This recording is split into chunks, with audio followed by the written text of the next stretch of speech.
Hey everybody, welcome to another training session. My name is Paul Abernathy, I'm your instructor, and today we're going to be looking at some questions that are in our Fast Trax program. All right, if you're not familiar with what our Fast Trax program is, it is a structured plan to teach you the National Electrical Code. Not just pass your exam, it teaches you the NEC, makes you a better electrician, but when you go to sit for exams, it raises that confidence level because we cover every element from Unit 1 all the way up to Unit 19. So part of that, you get access to over 800 practice questions, as well as hundreds and hundreds of competency questions that I grade personally. Okay, if you're interested in our Fast Trax program, then right there, right there, there's the address to go to, and you can watch a demo and you can learn a little bit about our program. But today we're going to do some exam prep questions, and we're going to show you how you would dissect these and go look at in the code. Because you know what? You're going to take an exam, or if you're learning the NEC, you really got to focus on reading a question and understanding what's being asked. Okay, so we'll do it.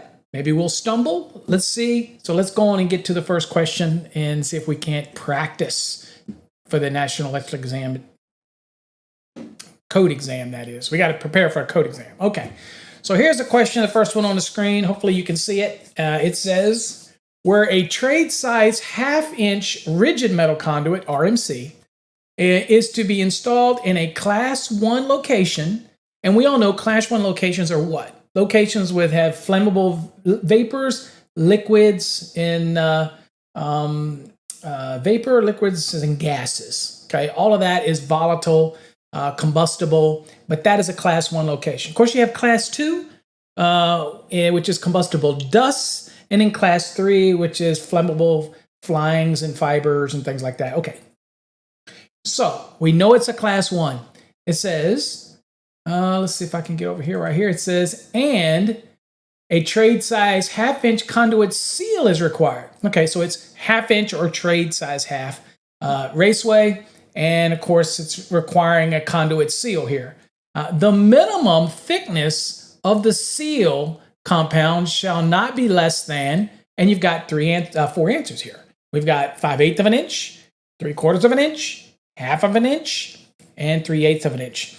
Now, when you're going to be looking in the NEC, you have to remember something. We want you to remember things, but there are things that can help you along the way, and that is using the answers when you're scanning the question, and then you look at it, and then you go into the code book.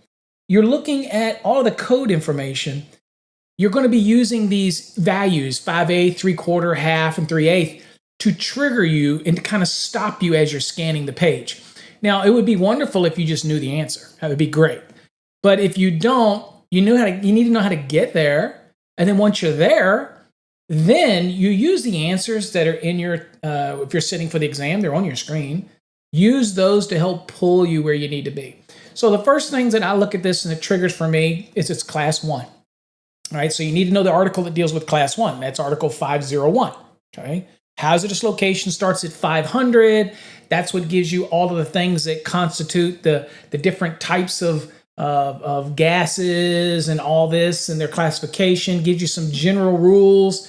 And then you start getting into Class 1, Class 2, Class 3, which is 501, 502, 503, that type of thing. So in our case, we know it's Class 1, so that's 501. And there we're looking specifically for seals. And to be honest with you, we're looking for the thickness of the seal. I mean, that's the question, right? That is exactly what they're asking me. So all of the other information, sizing and all, we already know there's a seal required. So really, it wants to know what's the minimum thickness of the sealing compound. Okay, all right, no problem. So we're going to go to the NEC. And what I want to do is I'm going to take you to Link.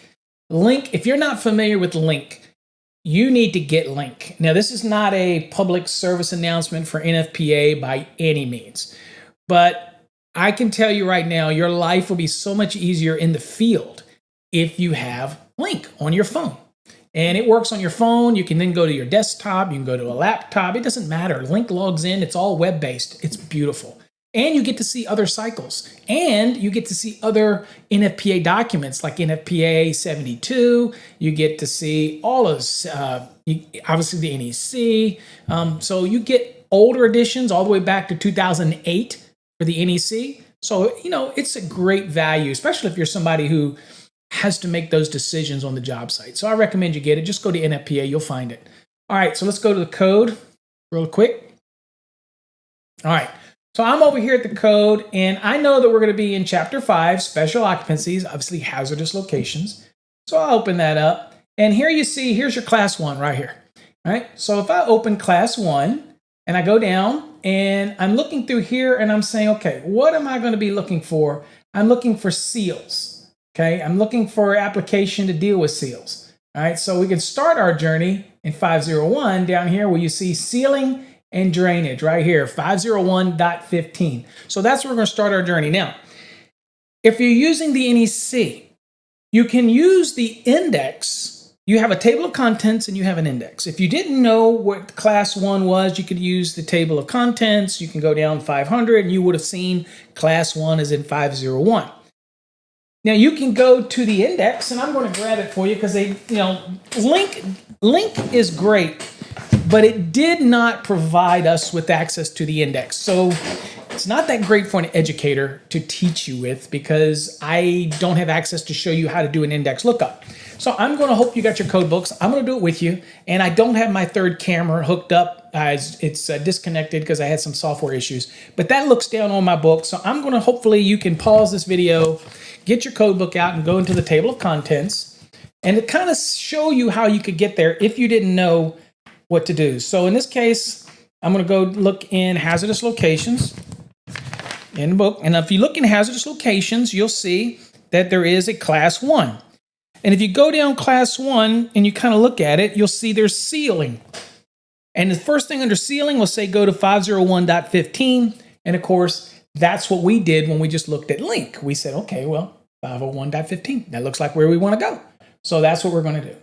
Okay, so that was pretty easy in your code book. Now, here's your sealing. Now, let me give you some tips for an exam here. If I'm looking in my code book, I'm looking for triggers. Something, for example, like here, like the thickness, that terminology, something that says seal compound. I'm looking for these answers. Okay, let me take you back real quick. I'm looking for, in the question, I'm looking for like something that says seal compound. I'm looking for thickness. I'm looking for these answers. So as I'm bold scanning, and that's what we call it, bold scanning, half the battle was getting you here.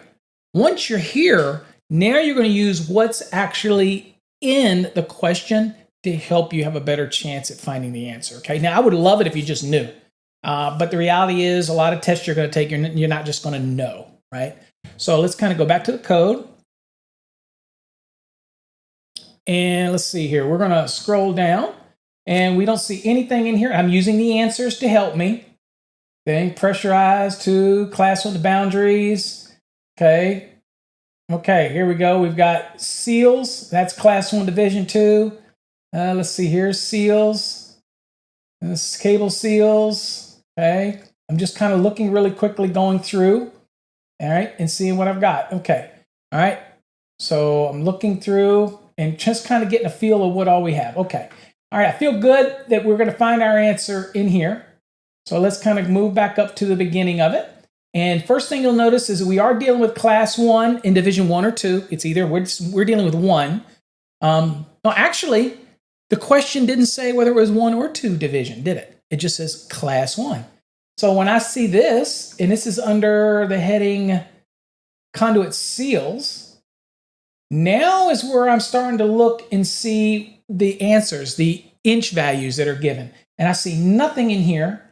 Scrolling down inches, nothing matches our answer. We're doing this quickly. And then we come down here and we see Class 1. This is seals installed in Class 1. It doesn't matter, Division 1 or Division 2.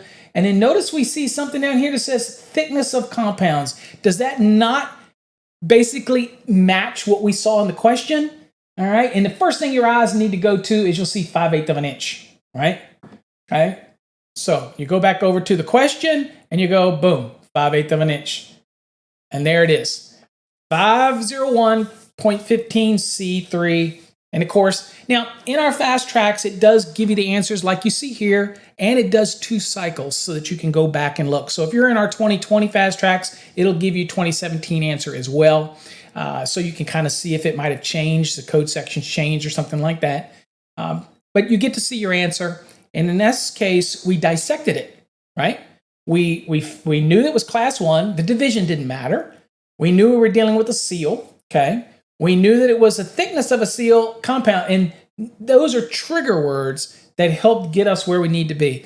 But again, a quick tip is, in the real world, I'd like you to be really deep into this, but on an exam, I'm using the answers to help validate my, what we call bold scanning, okay, as we're going down the page. Make sense? And we teach you that in the Fast Trax. And the beautiful thing about the Fast Trax is you're going to hit so many things are going to be beat into your brain as you're going through it, right? You're going to constantly be hammered into your head code rules. Now, unlike other programs that just give you code questions, you're going to learn code in our program.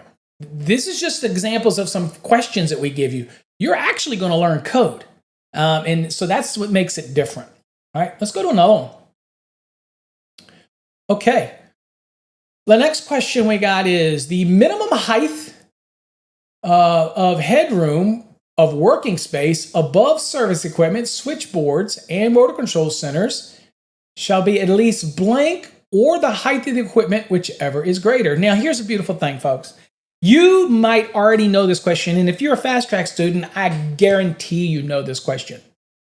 But if you're not and you're saying, okay, I'm on an exam, I'm stuck.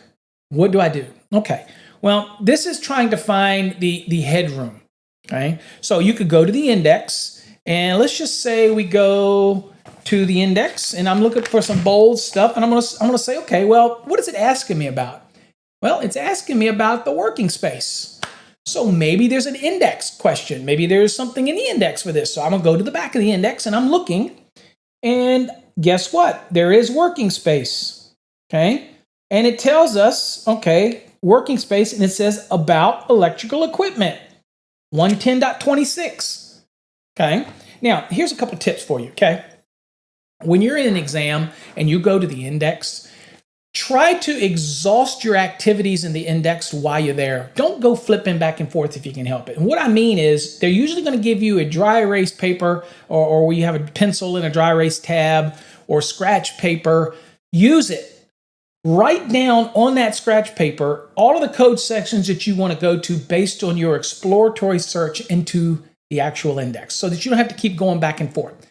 Now, for example, for me, I would be here under working space and I would write 110.26 down, okay? And then looking down, let's see here. I don't see anything else in here except for I did see switchboards, and that also says 110.26. So that tells me I'm in the right place. But while we're here, let's go on and look at switchboards and see what it says, because that's a predominant word it calls out in here, right here. Let's just go see what it's under switchboards by chance, in case I go down that road. So I'm going to go look switchboards.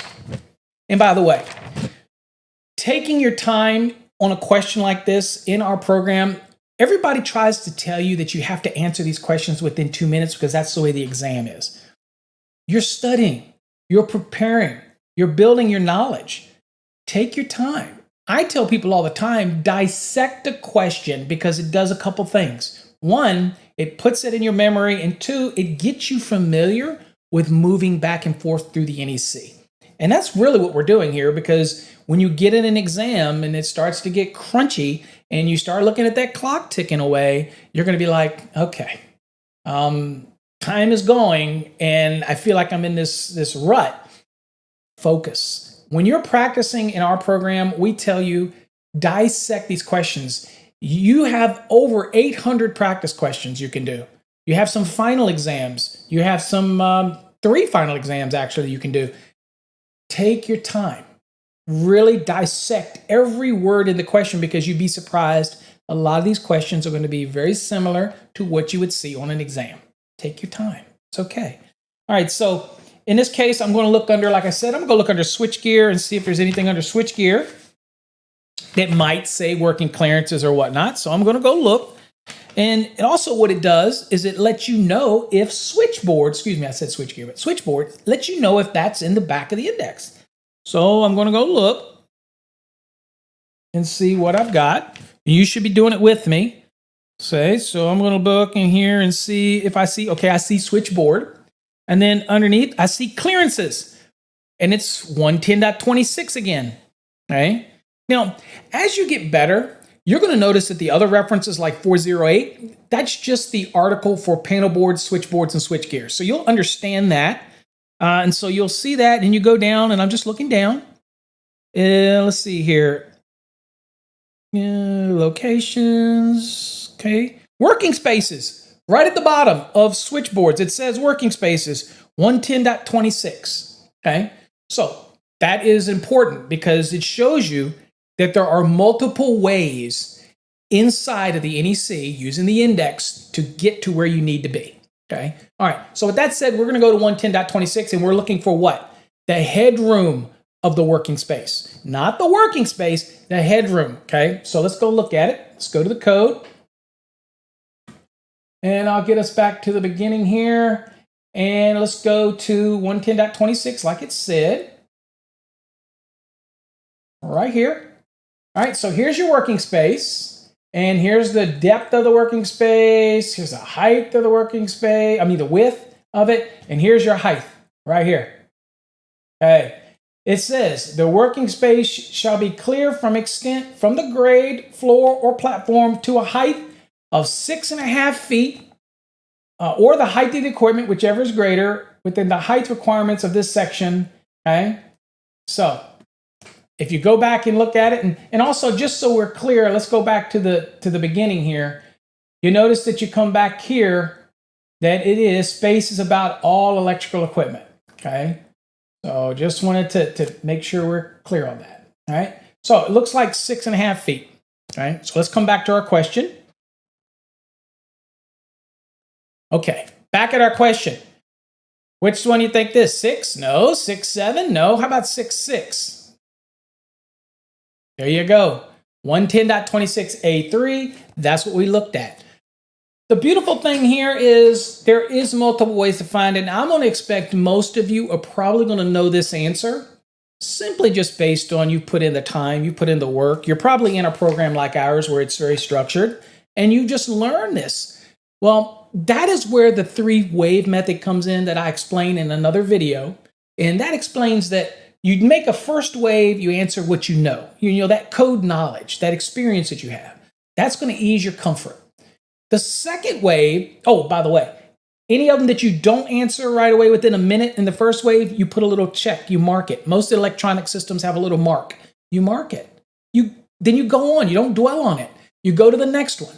If you answer, guess what happens? You're building up a repository of time.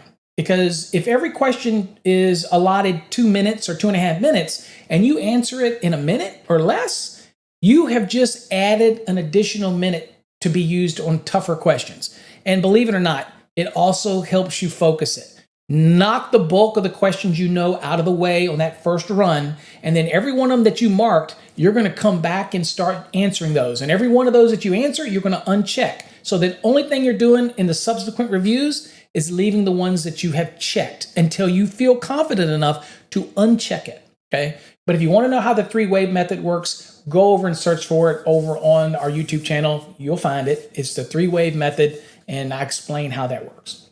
Okay, so, hey, straightforward. We found the answer in many, many ways in this one, and you can do it too. Next, let's go and do another one. Okay, question.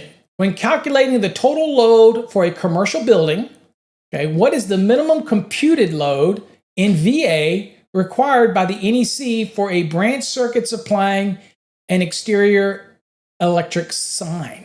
Okay, so we have an outside sign, and we're trying to calculate the total load for this. Now, this is one of those situations where you got to know what you're looking for. And in this case, it's a branch circuit application, and it's an exterior electric sign, okay? So there's a couple places we're going to go look. But first, if you go to the index, let's go to the index first. For those that have the index, and you can pause this video, give you enough time. We're going to go back into the back, and I'm going to look under signs. Why not? Okay, so let's go look under signs. Let's see what we've got. All right, so I'm under, oh, by the way, also I'll remind you that ceiling and all that, when we did that first question, ceiling, there's also a under S for ceiling, things like that. It's all back here too. So you have so many ways you could have found the answer to that first question. All right, anyway, let's go to signs. Okay, so here's signs. Now, it also, under signs, let's look here, and it says signs, branch circuits, 220.14F. Okay, write that down. Because what? 220 is what? 220 is calculations. 14 is in the branch circuit aspect of that, and that's what the question's asking us about, right? So I've got to write that down. So let me go on through here a little more and just look down and see what else we might see. Since you're here, remember you want to spend your time there, okay? Now, the first thing I'll also remind you that signs is also, electric signs is under Article 600, okay? So if we don't find the answer that we want in 220.14, in this case, it looks like it was 220.14F, it also has a reference to 600.5 as well when it comes to branch circuits. So what do? You jot that down. So we're going to either be working to 220 or 600. But we're going to go to the most obvious, since we're doing a calc, we're going to go to 220.14F first. So we're going to do that. So you've got your work done out for you there. So let's go on and go over to the code. And let's see here. Go back to the code here. Let's go to 220.14. Right here, and we got to go to F. All right, here's F right here, okay? Now it says, sine and outline line circuits shall be calculated at a minimum of 1200 volt amperes for each branch circuit specified in 600.5A, okay? Now, let's look at this question again. So this says 1200, and obviously 1200 is one of the answers, okay? And of course, you have some enhanced information down here, right? All it does is the load calculation must be based on a minimum of 1200, okay? Or the actual load, again, whichever is greater. But we're looking for minimums. So let's go on and collapse this. Let's come back real quick. All right, so when calculating the total load for the commercial building, okay, what is the minimum computed load in volt amperes required by the NEC for a branch circuit supplying exterior electric sign? Okay, so based on this, it looks like we're like, okay, that's 1200 VA, and it might be.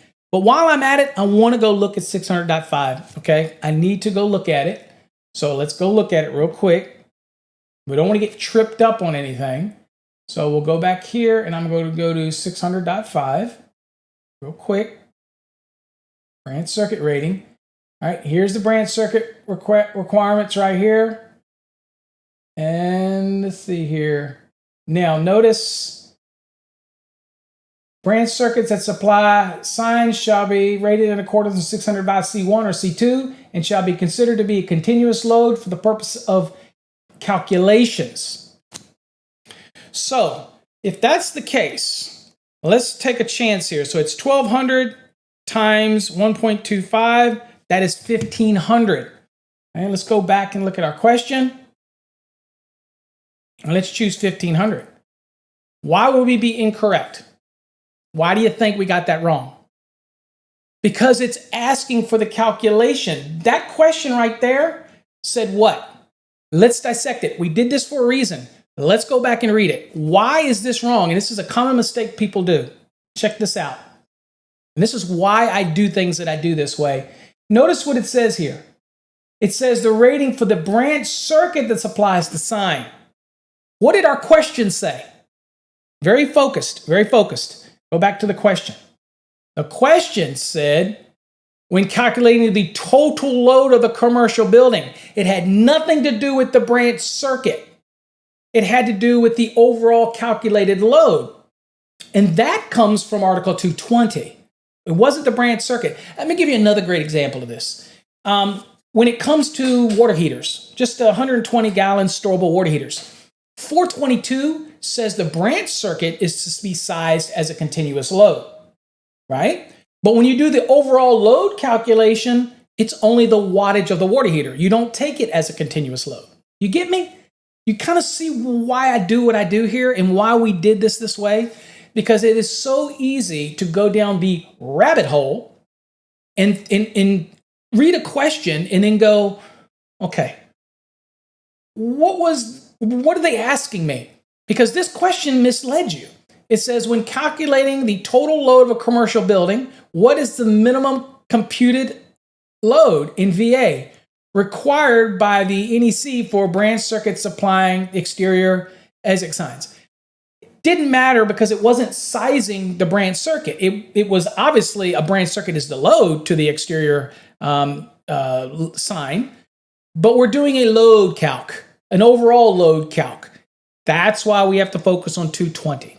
You with me? You see how that works? Hopefully you do. If you didn't and that's confusing to you, get in our program, come to our Wednesday night sessions. We talk about this kind of stuff all the time and the little nuances. And I even trick students. I'll try to get them to think and work through things. And again, I'm not here to give you all the answers. I'm here to train you to be better at finding the answer and looking at something and dissecting it and understanding it. This was a great exercise, and it's why I picked these questions to do that. Because I want you to see the difference between doing the load calc for the building versus what you would do for the branch circuit. Make sense? Okay. That's why you get a structured class. You really can't learn that in books and DVDs that don't go into those nuances like that. We do. All right? Okay, let's do another one. That was a good one. And I have to admit, that was a bit of a setup there to be able to do the example that I wanted to do. But again, you get the point, right? You get it. Okay. Next question. In general, motor control circuits shall be arranged so that they will be disconnected from all sources of supply when blank. The disconnecting means is integral with the controller, installed in a motor control center. Disconnecting means is in the open position. The disconnecting means is not within sight of the controller. So what is the question asking me?